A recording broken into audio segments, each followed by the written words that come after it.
Guys इस समय शाम के 7:30-8 बज रहे हैं और आज दोपहर के या समझिए कि सुबह के बर्तन रखे हुए हैं। सुबह के चाय नाश्ते के, फिर दोपहर के खाने बनाने के, फिर खाने के कितने सारे बर्तन हैं, मैं बस मांजने जा रही हूँ। आज क्या किया कि आज मैं खूब सोई हूँ। मेरे को ऐसा लगता था कि मैं बहुत थकी हुई हूँ। पहले हॉस्पिटल में चक्कर और फिर घर आना, फिर थोड़ा काम एक्स्ट्रा हो ही गया था लक्ष्य के पापा के चक्कर में। और तुम्हारे लिए पिज़्ज़ा ऑर्डर करते हैं तो हम और लक्ष्य जो है बहुत खुश हो गए कि अरे वाह पिज़्ज़ा आ रहा है हमारे लिए। तो खाना कुछ बनाना नहीं है क्योंकि एक पिज़्ज़ा लक्ष्य का, एक मेरा, और दाल रखी है, थोड़ी सी चावल और रोटी रखी है, तो बस वो मैं वो खाऊंगी बनाऊंगी। तो साथियों हमारा पिज़्ज़ा आ गया है। एक कॉर्न पिज़्ज़ा है और एक सिंपल सा पिज़्ज़ा है। तो हम दोनों लोग ही तीनों लोग ही पिज़्ज़ा पार्टी एंजॉय करेंगे। आज बहुत दिनों बाद पिज़्ज़ा हम लोग खा रहे हैं। इसी के साथ दोस्तों बहुत ज़्यादा बिजी हूँ मैं। बहुत प्रॉब्लम हो रही है मुझे, पूरा पूरा दिन हो जाता है मैं मोबाइल को छू भी नहीं पाती हूँ चलाने का, या कुछ उसमें एडिटिंग करने का या वीडियो शूट करने का तो बहुत दूर की बात होती है। मैं उसे अच्छे से चला भी नहीं पाती हूँ, इसीलिए वीडियो जो है आ नहीं पा रहे हैं। मुझे भी बहुत बुरा लग रहा है, ऐसा लग रहा है जैसा कोई काम छूट गया है मेरे हाथों से। पर फिर भी मैं बहुत कोशिश कर रही हूँ कि वीडियो बन जाए, वीडियो एडिट हो जाए। इसी के साथ ये आप देख रहे होंगे कि मेरी फ्रेंड दीपा मैडम जो है मुझसे और मेरे हस्बैंड से मिलने आई हैं।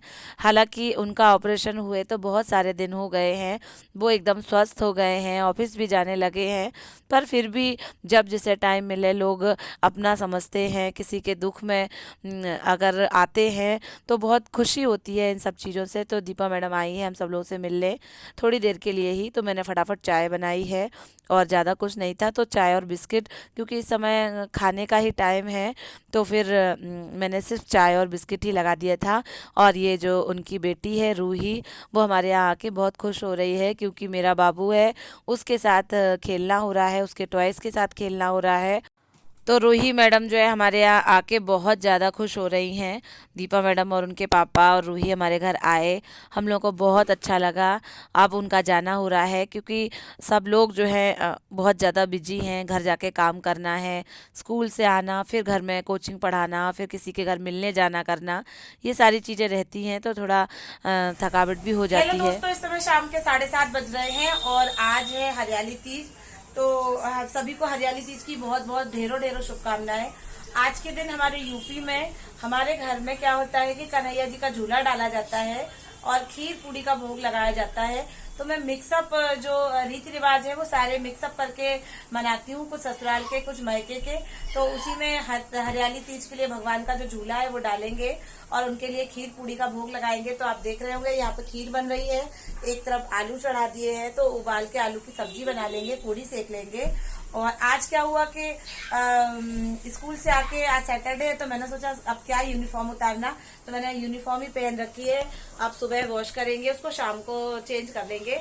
और मैं बता दूं आपको कि एक मेरी स्टूडेंट है जो कि 2 बच्चों की मम्मा है और उनको इतनी ज्यादा ललक है पढ़ाई करने की, तो बोले मैडम मुझे थोड़ा सा पढ़ा दीजिए। मुझे इतना अच्छा लग रहा है, इस बात से सुन के ही मुझे बहुत खुशी हो रही है।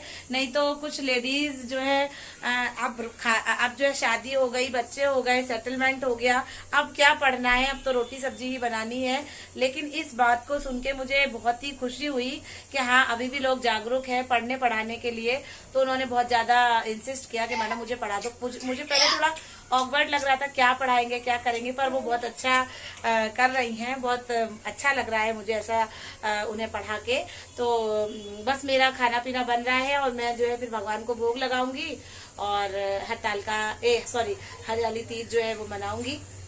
साथियों भोग की थाली बनके तैयार हो गई है। खीर पूड़ी कचौरी और घेवर है, आलू टमाटर की सब्जी है सेंधा नमक की। तो वही भगवान को भोग लगाया जा रहा है। भगवान का झूला तो मैं नहीं डाल पाई क्योंकि 9 बज गए थे, बहुत ज़्यादा टाइम हो गया था भोग लगाने के लिए। तो फिर मैंने इसी तरीके से भोग लगा दिया था अपनी माता रानी को और अपने लड्डू गोपाल को।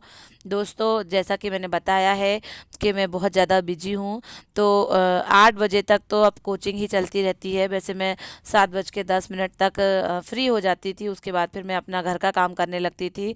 लेकिन इन दिनों मुझे 8 बज जाते हैं, बच्चे बढ़ गए हैं तो उनके चक्कर में भी टाइम हो जाता है। और एक मेरी स्टूडेंट की मम्मी हैं जो कि इंग्लिश पढ़ने आती हैं, तो मैं उनको भी पढ़ाती हूँ, तो वो 8:15 तक तो जाती ही हैं, तो उसी के चक्कर में फिर बहुत ज़्यादा लेट हो जाता है। और फिर घर का काम रहता है, इसी के चक्कर में जो है वीडियो बहुत रेयर बन पा रहे हैं। बहुत थक जाती हूँ मैं, शाम शाम तक तो हालत ही ख़राब हो जाती है। हेलो दोस्तों, इस समय शाम के 7:30 बज रहे हैं और शाम के मैंने आज जो है कपड़े धोए हैं। क्या होता है कई बार कि जो है कपड़े कभी कभी रह जाते हैं तो फिर मैं शाम को धो लेती हूँ। कभी कभी ज़्यादा कपड़े रहते हैं तो मैं सुबह उनको डुबो के चली जाती हूँ और शाम को फिर धो के डाल देती हूँ। काम अपना है तो अपना वो थोड़ा कभी कभी बर्डन ज़्यादा पड़ जाता है, या फिर कभी कभी ऐसा होता है कि 9:30-10 बजे के समथिंग किसी का फ़ोन आ जाता है, उसी समय मैं कपड़े वगैरह धो के डाल देती हूँ।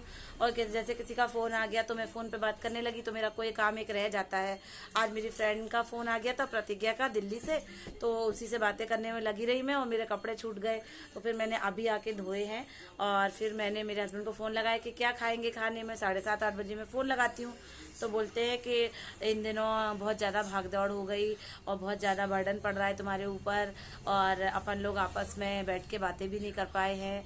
उनकी बीमारी, फिर मैं बीमार हो गई, फिर आई फ्लू हो गया, फिर कुछ तो भी लगा ही रहा। तो बोलते हैं आज अपन लोग तीनों लोग जो हैं बाहर खाना खाने चलेंगे, बैठ के वहाँ थोड़ी देर कोई गार्डन में बैठ के बातें करेंगे, किसी मंदिर में बैठेंगे, वहाँ 1 आध घंटे गुजारेंगे और लक्ष्य को कुछ लेना है तो उनको भी दिलाएंगे। उसके बाद जो है हम लोग घर आ जाएंगे खाना वगैरह खा के। तो आज मैं जा रही हूँ मेरे हस्बैंड के साथ थोड़ा सा स्पेशल टाइम स्पेंड करने। तो देखते हैं कहाँ ले जाते हैं, क्या करते हैं। और वो गाड़ी भी चलाने लगे हैं, अभी थोड़े दिनों से चलाना बंद कर रखी थी, तो बोलते हैं आज तुम्हें जो है लेके चलता हूँ। और कल रात में मैं थोड़ा नाराज़ भी हो गई थी तो उसके एवज में भी शायद घुमाने ले जा रहे हैं या फिर खाना खाने ले जा रहे हैं। तो हो जाते हैं तैयार जल्दी से, ज़्यादा मतलब वो क्या होता है, ज़्यादा रूठना मनाना नहीं करते हैं, कर लेते हैं, तैयार हो जाते हैं जल्दी से। साथियों, हम लोग तैयार हो गए हैं बाहर क्वालिटी टाइम स्पेंड करने के लिए। आज थोड़ा बाहर निकलेंगे, कुछ बाहर खा के आएंगे। मुझे बहुत खुशी होती है जिस दिन खाना नहीं बनाना पड़ता है, क्योंकि बहुत ज़्यादा बिजी रहते हैं, पूरा दिन काम में रहते हैं, वर्कलोड ज़्यादा पड़ता है। तो जिस दिन भी खाना ना बनाना पड़े बहुत अच्छा लगता है उस दिन। लक्ष्य भी रेडी है, मैं भी रेडी हूँ और विजयनगर में एक अपना स्वीट्स है, वहाँ पहुँचे हैं। इनका बहुत दिनों से डोसा खाने का मन था, तो सबसे पहले तो हम लोग इसी कॉज के लिए आए हैं कि इनको डोसा खिला दें पहले। तो सबसे पहले डोसा ही ऑर्डर किया था और वही सारी चीज़ें जो कि खाने की स्ट्रीट फूड वगैरह रहता है। ऑर्डर ले लीजिए। गाइस हम पहुंच चुके हैं विजयनगर में एक अपना शॉप है, सॉरी रेस्टोरेंट है, तो वहाँ पर हम लोग आ चुके हैं। अच्छा ही सिंपल सा छोटा सा, शांति है एकदम। बस वही लक्ष्य का ऑर्डर दे रहे हैं। क्या क्या मंगाया, मैंने तो बहुत दिनों से चाउमीन नहीं खाई, बहुत मन कर रहा था चाउमीन खाने का। मैं तो चाउमीन मंगवाई है और लक्ष्य ने पिज़्ज़ा मंगवाया है। लक्ष्य आपको जो खाना होगा सो मंगवा लेंगे। मज़ा आ रहा है, अच्छा लग रहा है।